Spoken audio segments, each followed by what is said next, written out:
The average American household spent $78,000 last year. That's not a typo. Wages grew 3.8% last year. Spending grew 5.1%. You are already losing ground, and you probably don't feel it yet. And 15 things you're still buying every single week are making it worse. Some of them you'd never guess. Number 12 on this list, I almost didn't include it, because it's the one nobody wants to hear. Stay with me. This video breaks down 15 things that are no longer worth your money in 2026. Not because I say so, because the math says so. Most households are leaking $15,000 to $25,000 every single year on these categories. And they have no idea. Invested at 8% annual returns over 30 years, that same money becomes $1.8 million. Let that sit for a second. This isn't about deprivation. It's about knowing where the money actually goes. Before you decide if it's worth it, every category on this list shares three things in common: convenience, status, and inertia. These are the three weapons being used against your bank account right now. Before we start, quick question. How many of these 15 categories do you think apply to you right now? Drop a number in the comments. Be honest. Number 7 on this list is the one most people defend the hardest, and it's costing them the most. Stay with me. All right, let's get into it. Number 1, food delivery apps. DoorDash, Uber Eats, Grubhub. Let's talk about what you're actually paying for.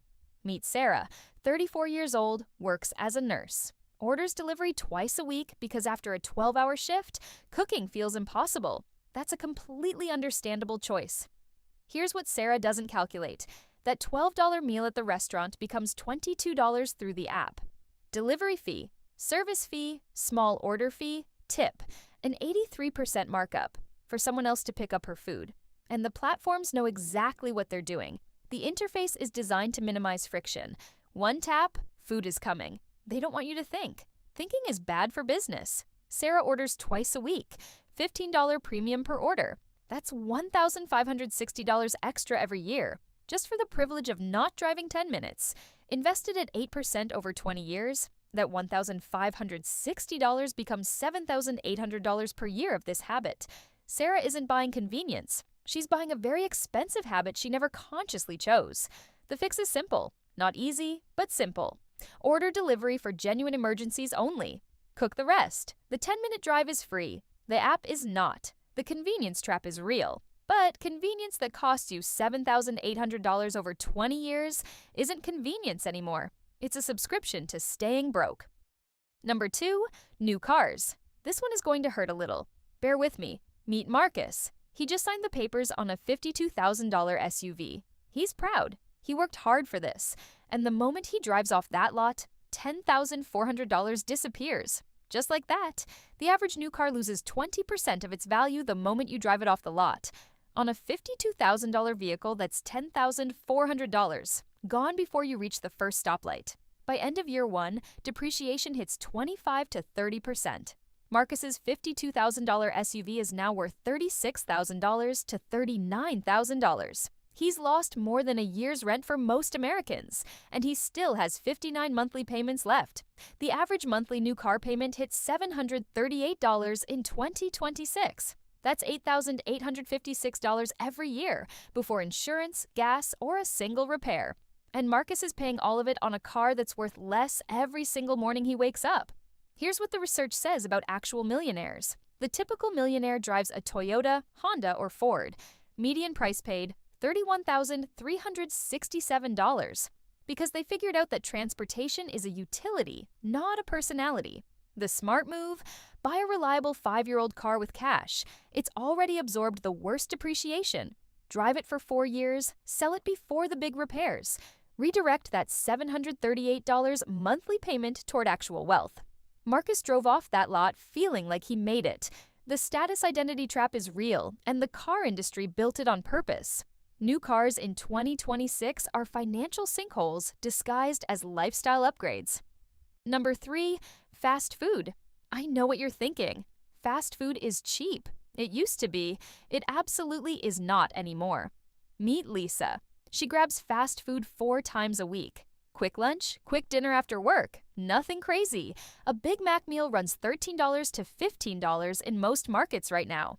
Taco Bell, historically the cheap option, is $10 to $12 for a basic meal.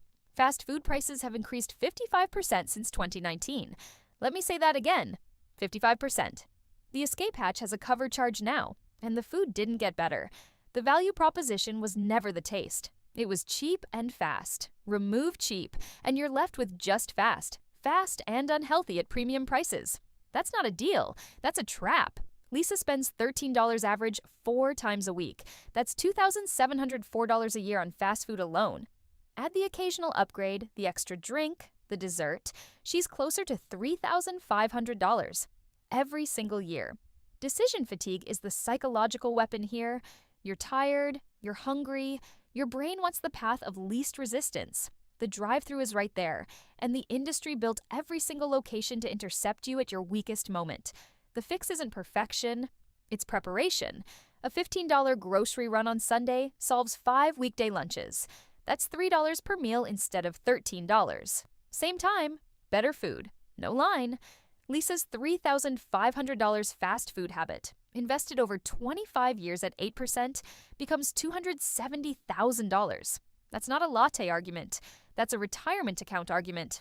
And it comes in a paper bag. Number 6 on this list will completely change how you think about your phone. Most people have no idea this is happening to them.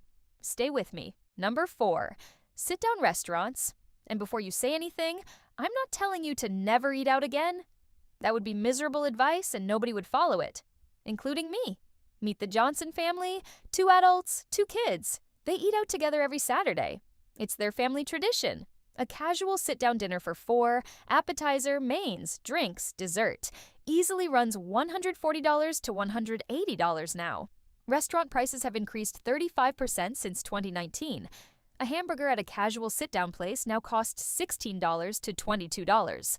The same burger cost $11 to $14 5 years ago. The portions didn't get bigger. The experience didn't improve. The price just went up. Here's the part nobody talks about. Drinks. A $14 cocktail uses about $2 worth of ingredients. A $4 soda costs the restaurant roughly 15 cents. Coffee with a 2,000% markup. Restaurants survive on beverage profits, and they know exactly how to get you to order more. The Johnson family eats out every Saturday. $160 average per visit. That's $8,320 a year. On one weekly tradition. And here's what makes it worse. They could eat extraordinarily well at home for $600 a month. That's $7,200 a year. The math gap is $1,120 minimum. The social performance trap is what keeps people going back. The restaurant feels like an event. Home feels ordinary. But you are paying $1,100 a year for that feeling. The question is, have you actually decided that's worth it? Celebration meals still make sense. Anniversary dinners, birthdays, special moments. That's exactly what restaurants are for. The problem is the weekly habit dressed up as a tradition. The Johnson family's Saturday dinners aren't the problem. It's the Tuesday takeout, the Thursday lunch, the Friday happy hour that stack on top. Run the real number, then decide. Number 5, streaming bundles. Quick question, when did you last actually cancel a streaming service? Not I should cancel this. Not I barely use this. Actually cancel. Take your time. I'll wait. Meet Mike. He has Netflix, Disney+, Hulu, HBO Max, and Amazon Prime. He added them one by one over 3 years. Each one made sense at the time. Together, they cost him $1,188 a year, and he watches maybe 2 of them regularly. Subscribing to all major streaming services now costs over $100 a month. That's $1,200 a year. More than most people paid for cable, the thing streaming was supposed to replace. They rebuilt the cable bundle. They just made you pay for each piece separately. The fragmentation is intentional.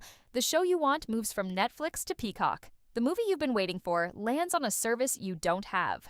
Every platform creates just enough exclusive content that you feel you can't cancel. That feeling is the product. The average American household subscribes to 4.5 streaming services. That's $60 to $75 a month just for screens. Mike has never once sat down and consciously decided, yes, I want to spend $1,200 a year on this. The fix requires one habit most people refuse to build. Subscribe to one service, watch everything you want on it, cancel, move to the next one, rotate, you still see everything, just not all at once. Cost drops from $75 to $15 a month. Inertia is the weapon they're using. Cancellation is deliberately buried in settings menus. Trial periods hook you in. The $15 charge is small enough that most people never notice it until it's been running for 18 months. Streaming in 2026 only makes sense if you refuse to play the game they designed for you. Mike is playing their game every single month. Number 6. Latest generation tech. The new iPhone costs $1,200. You know what it does that your current phone doesn't? Takes photos that are 3% sharper. That's it. That's the upgrade. Meet Kevin. He upgrades his phone every 2 years. Always the latest model, always full price. He also bought a new laptop last year, a new tablet the year before.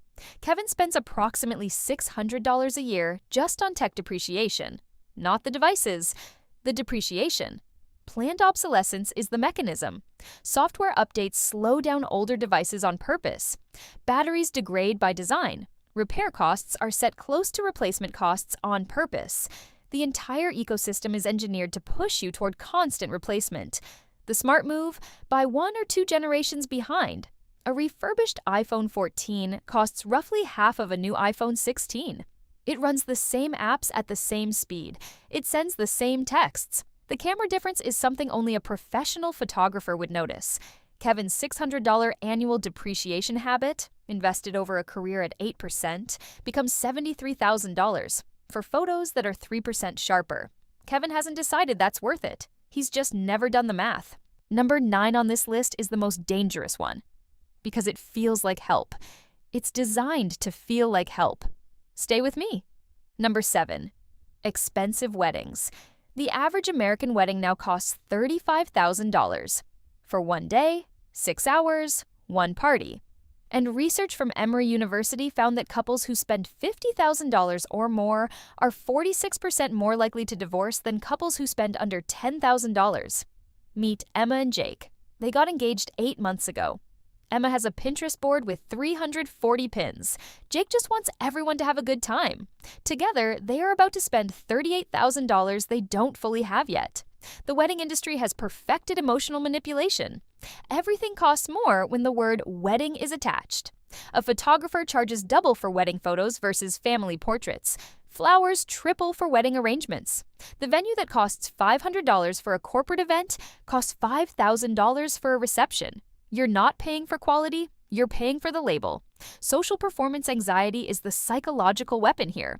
The wedding isn't just for the couple, it's for every person who ever made them feel like they needed to prove something. That feeling is very expensive. If you can afford a $35,000 wedding from savings without touching retirement funds or emergency accounts, spend whatever you want. Your money, your call. But if that $35,000 is going on credit cards, you're trading long-term security for one very expensive party. Emma and Jake went with $38,000, half of it on credit cards. The photographs are beautiful. The debt took 4 years to pay off. The marriage is fine, but the financial stress in year 1 nearly broke them. The wedding photos don't pay dividends. A meaningful ceremony doesn't require financial devastation. Courthouse weddings are legal. Backyard receptions create genuine memories. The marriage matters more than the party celebrating it. Number 7 takeaway: the wedding is 1 day. The financial decisions you make around it last year's. Decide accordingly. Number 8, luxury travel. And I want to be careful here, because travel has genuine value. Experiences matter. Seeing the world matters. This is not an argument against travel. This is an argument against travel that breaks you financially while you're trying to enjoy it. Meet the Rodriguez family. 2 adults, 2 kids, annual vacation. They're going to Disney World this year. Average cost for a family Disney trip in 2026. $8,000 to $10,000 for 1 week. Park tickets, hotel, food, flights. 1 week. For a family earning $50,000 a year, that Disney trip is 20% of gross income. After taxes, closer to 25% of take-home pay for 1 week. Airfare alone has increased 30 to 40% since 2019. The luxury travel industry raised prices because people kept paying. They found the ceiling, and it's higher than anyone expected. The average American cannot cover a $1,000 emergency expense, yet many of those same Americans take multi-$1,000 vacations funded by credit cards. The dopamine of vacation today becomes the stress of debt payments for the next 2 years. Budget travel provides most of the experience at a fraction of the cost. Road trips instead of flights, Airbnbs instead of resort hotels, cooking some meals instead of every restaurant, walking tours instead of expensive excursions. The memories come from the moments, not the price tag. The Rodriguez family spent $9,500 on Disney. The kids had a great time. 3 months later, the credit card statement arrived. Dad stopped mentioning the trip. The memories are real. The debt is also real. Travel within your means. Both things can be true at once. You don't have to stop traveling. You have to stop letting the travel industry decide what your vacation is worth. That number is yours to set, not theirs. Number 9 is coming up. And this one is the most dangerous on the list because it's designed to feel like a solution. Stay with me. Number 9. Buy now, pay later. Affirm, Klarna. Afterpay. The pitch sounds completely reasonable. Split your purchase into 4 payments. No interest if you pay on time. Simple, easy, helpful. That's exactly what makes it dangerous. Meet Tyler. He has 6 active buy now, pay later plans right now. A jacket, a pair of shoes, a kitchen appliance, a gym bag, 2 things he can't even remember. He didn't think of any of these as debt. That's the trick. The psychological trick is simple. A $200 purchase feels expensive. 4 payments of $50 feels manageable. Your brain processes the smaller number and ignores the total. Research shows BNPL users spend 10 to 40% more than they would paying up front. You're not saving money. You're spending more of it. Nearly 40% of buy now, pay later users have missed at least one payment, according to a Federal Reserve Bank survey. Late fees stack. Some services charge interest on remaining balances. The free financing becomes expensive debt. Tyler's 6 plans have cost him $340 in late fees alone this year. The old wisdom still holds. If you can't pay cash for something, you can't afford it. Exceptions exist. Houses, sometimes cars, assets with years of utility. But financing a hoodie, financing a blender, that's debt for consumption. The worst kind. These companies are not doing you a favor. They built an entire business model on the gap between what you want and what you can actually pay for. Tyler isn't their customer. Tyler is their product. If you have active BNPL plans right now, go count them. Add up the total. See the real number. Then decide if every single one of those purchases was worth it. I'll wait. Number 9, bottom line. Every payment plan is designed to separate you from money you haven't earned yet. The convenience is real. The cost is also real. Know which one you're actually paying for. Number 12 on this list hits closer to home than most people want to admit. It's the one that feels the most personal. Don't skip it. Stay with me. Number 10. Branded products. A bottle of Tide laundry detergent costs $14. The store brand version, often made in the exact same facility, costs $7. The cleaning performance is virtually identical. You are paying $7 extra for the logo. Meet Jennifer. Every week at the grocery store, she reaches for the familiar brands: cereal, pasta sauce, cleaning supplies, over-the-counter medications. She's never really thought about why. It's just what she buys. It's what her mom bought. Consumer Reports testing consistently finds that store brands match or exceed name brand quality in most categories. The generic ibuprofen contains the exact same active ingredient at the exact same concentration as Advil, for half the price. The premium you pay for the brand funds their advertising budget. That's it. The average household spends $5,000 to $7,000 annually on consumer packaged goods. Switching from name brands to store brands across the board saves 25 to 40%. That's $1,500 to $2,500 back in your pocket every single year for products that perform identically. Now, designer clothing takes this to a completely different level. A plain hoodie from a luxury brand costs $800 to $1,200. The exact same hoodie without the logo costs $40 to $60. The material quality difference is marginal. You are literally paying $800 to advertise someone else's brand on your chest. Status consumption has always existed. What's changed is the scale of the markup and the shamelessness with which brands exploit it. Jennifer doesn't buy Tide because it cleans better. She buys it because it's familiar. Familiarity is worth exactly $7 a bottle to the Tide Corporation. The fix is a simple 2-week experiment. Switch to store brands on 3 or 4 regular purchases. Use them for 2 weeks. If you notice a real difference in quality, go back. Most people don't notice anything. Jennifer switched 6 months ago. She hasn't looked back. Number 10, bottom line. The brand premium is a marketing tax you pay voluntarily. You can stop paying at any time. The detergent won't know the difference. Your bank account will. Number 11, extended warranties. Best Buy wants to sell you peace of mind for $129. What they're actually selling you is one of the highest margin products in retail. Extended warranties have a claims rate of roughly 12 to 15%. That means 85% of people who buy them never use them. Meet David. He buys the extended warranty on almost everything. His TV, his laptop, his refrigerator, his phone. It always feels like the responsible choice at the checkout. He spends around $400 a year on warranties. He has made exactly one claim in 6 years. It was denied. Here's why the math never works. Most electronics that fail do so within the manufacturer's warranty period, which you already have for free. After that, they typically run for years without issues. The sweet spot where extended warranties would actually help is extremely narrow, and the exclusions are written to make claims as difficult as possible. The smarter alternative? Self-insure. Every time you would have bought an extended warranty, put that money into a dedicated account instead. After 2 or 3 years, you have a repair fund that actually pays out. No exclusions, no denied claims, no fine print.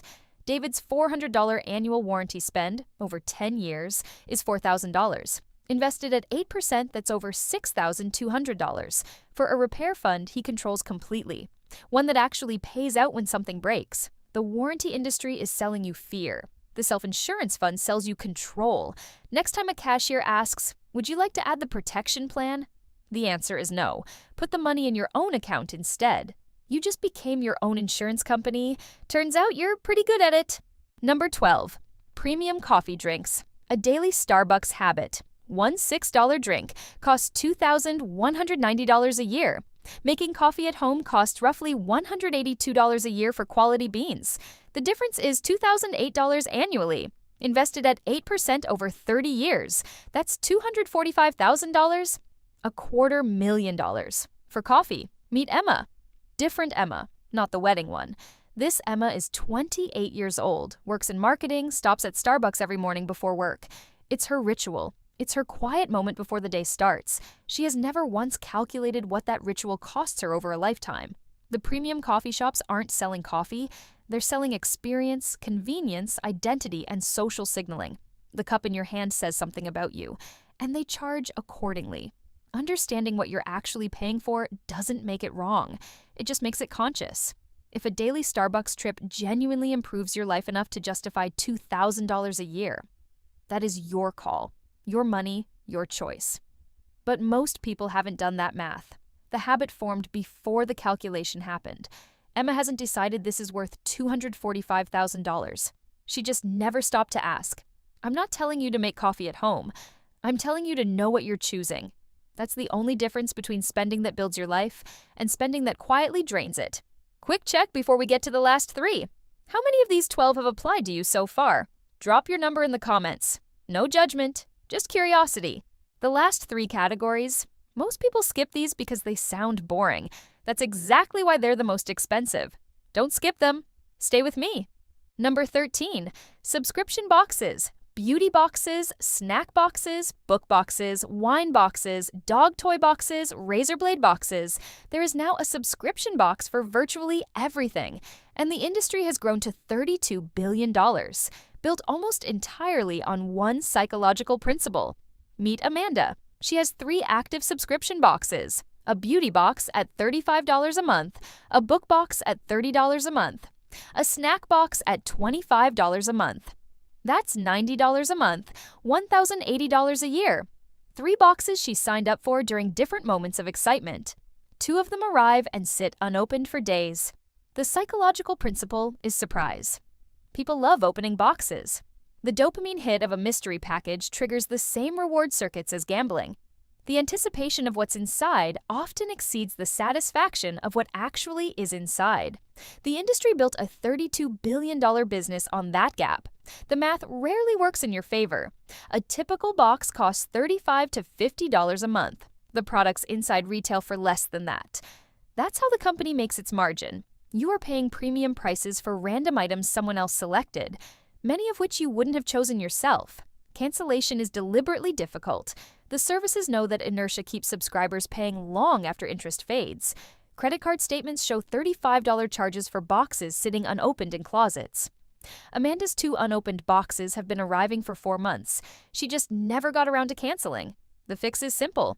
If you genuinely want specific products, buy them directly. It costs less. If you enjoy the surprise, recognize that you're paying a premium for entertainment. That's fine. But name it. Don't call it savings. Don't call it a deal. Call it what it is, a $35 monthly entertainment subscription. Amanda canceled all 3 boxes last month. She spent $180 on the specific products she actually wanted. She saved $900, and nothing arrived dusty and unopened on her doorstep. Number 13, bottom line, subscription boxes are not deals. They're recurring revenue streams built on surprise psychology and cancellation friction. If you have one right now, go check when you last opened it excited. That answer tells you everything. Number 14, airport and hotel loyalty programs. This one surprises people because on the surface, free flights, free hotel nights, points that add up. It sounds like free money. It is not free money. It is a behavioral modification system designed to change how you spend. Meet Robert, frequent business traveler, mid-40s. He is loyal to one airline and one hotel chain, always books through them even when cheaper options exist, because he's chasing status. Gold status, platinum status, the status that comes with a small card and a slightly faster check-in line. Here's the actual math most loyalty program members never run. Robert pays an average $180 more per flight to stay loyal to his airline. He flies 12 times a year. That's $2,160 extra annually, for points that typically return about 1 cent of value per point. The free flight he earns every 18 months costs him roughly $3,200 in premium fares to accumulate. The loyalty program isn't rewarding you for flying. It's rewarding you for flying with them specifically, even when it costs you more. The status psychology is deliberate. Gold and platinum feel like achievement. They feel earned. That feeling is worth billions to the airline industry. The smart approach: use loyalty programs passively. Book the cheapest flight first. If it happens to be your loyalty airline, great. If not, take the cheaper flight. Never pay a premium to chase points. Points are the side effect of smart travel, not the goal. Robert switched to booking the cheapest available flight regardless of airline 6 months ago. He saved $1,800 in that period. He misses his gold card a little. His bank account does not miss it at all. Number 14, bottom line. Loyalty programs are retention tools disguised as rewards. They work when you use them passively. They cost you money when you change your behavior to chase them. Know the difference. Number 15, identity theft protection subscriptions. LifeLock, Experian Identity Works, similar services. They charge $15 to $30 a month, $180 to $360 a year to protect you from something your credit card company, your bank, and the federal government already protect you from, for free. Meet Nicole. She signed up for identity theft protection after reading a scary article online. $24.99 a month. She has had it for 3 years. $899 total.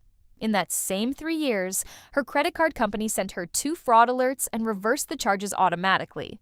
For free, the service she's paying for has sent her 0 alerts. What actually protects you and costs nothing. Free weekly credit reports from annualcreditreport.com.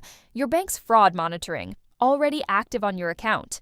Your credit card's zero liability policy, charges you didn't make are reversed. A free credit freeze at all 3 bureaus, the most powerful identity theft protection that exists. All free, all already available.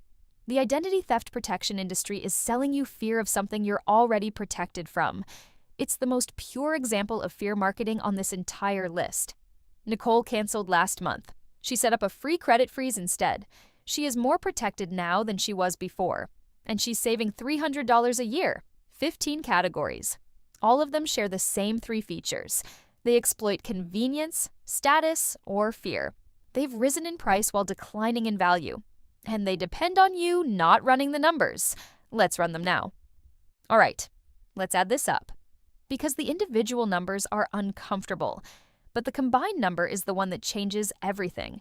Categories 1 through 5, food delivery, new cars, fast food, sit-down restaurants, streaming bundles. Combined annual leak, conservative estimate, $14,000 to $19,000 depending on your habits. Categories 6 through 10, latest tech, expensive weddings, luxury travel, buy now, pay later, branded products. Combined annual leak, another $8,000 to $14,000. And that's before you factor in the wedding, which is a one-time hit that can run $20,000 to $38,000 on its own.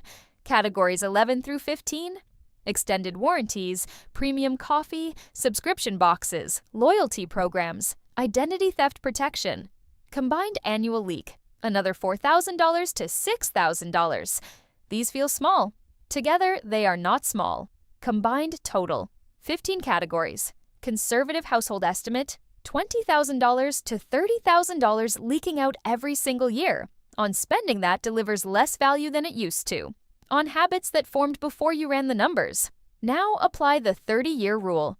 $25,000 a year, the midpoint, invested consistently at 8% annual returns over 30 years. The number is $2,830,000. Nearly $3 million.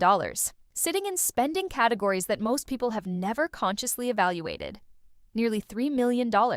Not from a salary raise, not from a lucky investment, from spending decisions that most people make unconsciously. Every single week. That number doesn't require sacrifice. It requires awareness. Here is your defense. 3 tools. Use all 3. First, the 10-second pause.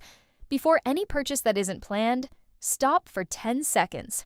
Ask, am I buying this consciously or am I just reacting? That pause alone will eliminate a significant portion of unconscious spending. Second, the 30-year rule. Take any regular expense. Multiply the annual cost by the investment factor for 30 years at 8%, which is roughly $113. That $6 daily coffee becomes $245,000. That $738 car payment becomes $999,000. That $90 subscription box habit becomes $122,000. See the real number, then decide. Third, name the weakness. Every category on this list exploits one of 3 things: convenience, status, or fear. When you feel pulled toward a purchase, ask yourself which one is driving it. Convenience, status, fear? Name it out loud. Named weaknesses lose most of their power. Run the numbers, see the gap, make it conscious. That's the whole game. The economy wants you spending unconsciously. Algorithms are designed to trigger purchases. Marketing budgets exist to manufacture desire. Your only defense is knowing what you're actually choosing, and choosing it deliberately. Before I let you go, one question. Which one of these 15 categories are you cutting first? Drop it in the comments. Not which one you should cut, which one you're actually cutting. Starting this week. I read every single comment. If this video gave you at least one number you didn't know before, hit like. It takes 2 seconds and it helps this channel reach people who actually need to hear this math. Every like matters more than you think. And if you're not subscribed yet, this channel covers exactly this kind of content. The math behind everyday financial decisions. No noise, no hype, just the numbers that actually matter. Subscribe so you don't miss the next one. Next video, we're going deeper. If this video showed you where the money leaks, the next one shows you exactly where to redirect it. The 3 accounts every household should have before they do anything else. Coming soon. Everything in this video is for educational and informational purposes only. I'm not a licensed financial advisor. The numbers used are estimates and averages. Your actual situation will vary. Always do your own research before making financial decisions. The characters in this video, Sarah, Marcus, Lisa, the Johnson family, Emma and Jake, the Rodriguez family, Tyler, Jennifer, David, Emma from marketing, Amanda, Robert, Nicole are composite illustrations. They represent real patterns, real habits, real math. They're not real people, but the numbers absolutely are. I'll see you in the next one. Take care of your money because it's taking care of you right back.